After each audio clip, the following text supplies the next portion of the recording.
I know you've been.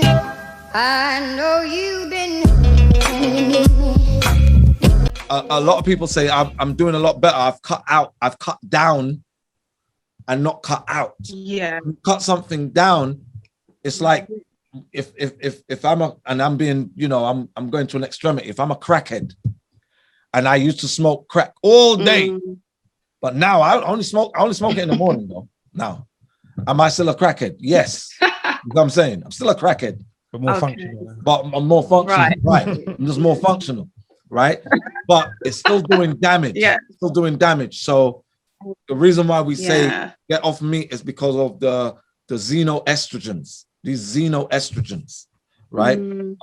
These parasites, what comes along with meats. And it's also, even if you don't eat so much meat and you're saying, let me have more vegetables, but they're all frozen vegetables, or they're, it's a lasagna or whatever, something in the fridge, in the freezer that you're heating up. It's about getting the nutrients that your body needs and cutting out those toxins. So so basically you have to cut out like dairy and cut out meat. Right. If you can't get pregnant, isn't it? That's what I think. I think that's what maybe many people face, of how extreme that is when you've been living a lifestyle for so many years. Right. And then especially like being somewhere in Jamaica where their typical Sunday dinner is meat. Like they don't do, you get places that do it, but in Jamaica it's much more harder to eat a healthier diet than in England, which is shocking to me, unless like you're cooking freshly yourself kind of thing. But because I'm working out here and it's all of that, it's a time restriction and all of those things. But, it's quite, because it's like if I do this detox for 14 days, that's all good.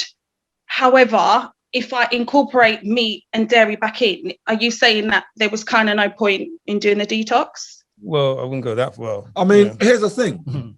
It's like the bottomless bucket or the hole in the bucket, right? You're not going to fill water it's never going to be full. You're never going to fill it up, right? There's going to be a leak. So you can detox and it can be effective, but then you start piling in toxins again. And the toxins that you pile in, they're going to, especially when you detox, your body becomes more sensitive, right, to certain substances. So you'll feel a more adverse effect after you do a detox than if you hadn't done the detox, if you go back to certain foods. So everything becomes heightened. So it's not that if you go back, it wasn't worth it in the first place. No, get rid of the toxins. Better out than in, but just don't go back. It's like this. You're in Jamaica, and if you try hard enough, because there's a lot of natural fruits that are grown out there. There's go with a Rasta man them there, get some ital. She's not allowed up there. You're not allowed up there. She's not allowed. We'll go where the maroons are. That's ital food. Your dad's not letting you go up there. My parents are Rastas, funny enough. So okay, then you have to fix up on an ital diet. Funny right, enough. There you go. Drink some sip. Don't get the soup. It had a lot of soya in it, and out here, the Rastas cook a lot of soya, and I know for a fact that soya isn't good for me. I don't know about anybody else.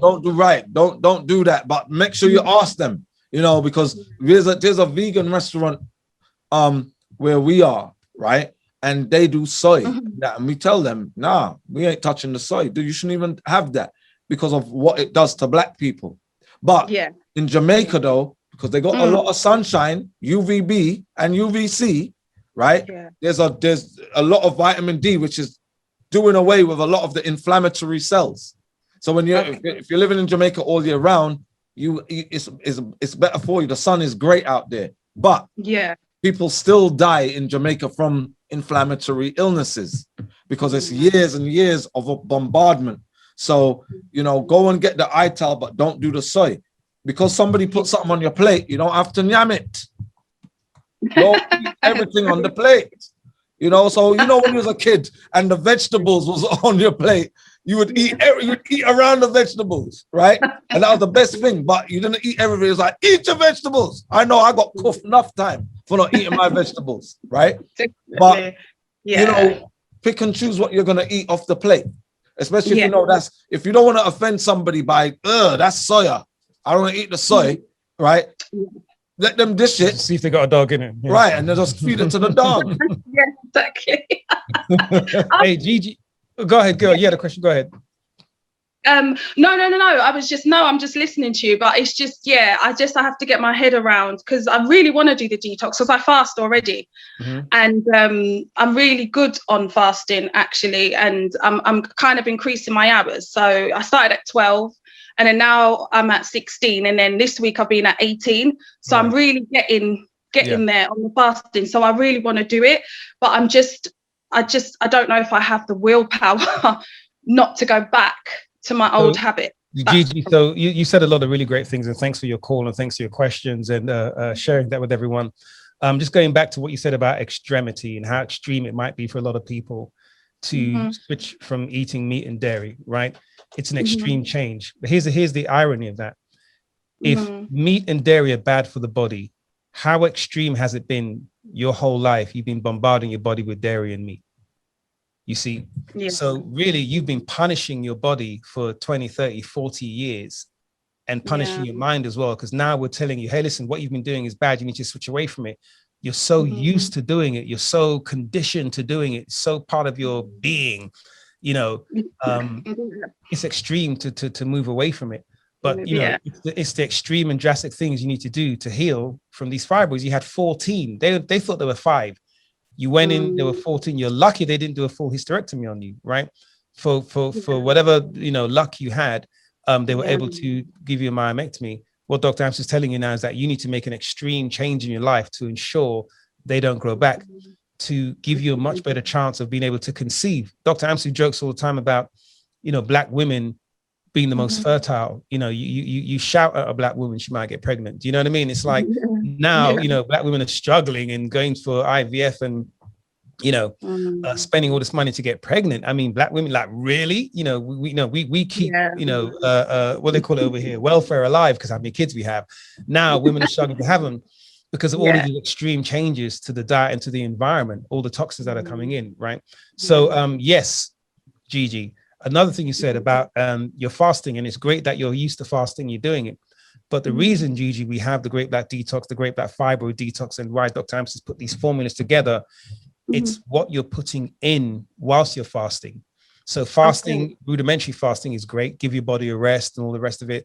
But if you're not, you know, adding the fuel, adding the nutrients to help remove the toxins, if you're not adding the fuel and the nutrients to help give your body energized whilst you're doing it, if you're not doing the qigong, you're not doing the exercises whilst you're doing it, all you're doing is just starving yourself for a few days. So it's not the same thing. So I guess there's passive and active fasting. Can we say that? So passive fasting is kind of like, I'm not eating for a while. Pretty good. You know, you're fasting, you're giving your body a rest. Active fasting, I'm not eating for a while, but guess what? I'm adding in the nutrients. It's like, what's that stuff they put in the petrol tank to unplug your pistons and stuff, the STP and all the rest of it. So we do need tools and aids to aid in the elimination of toxins. So it's great that you're used to fasting, but what I guess we're saying is add in the nutrients to help expedite your healing. I know you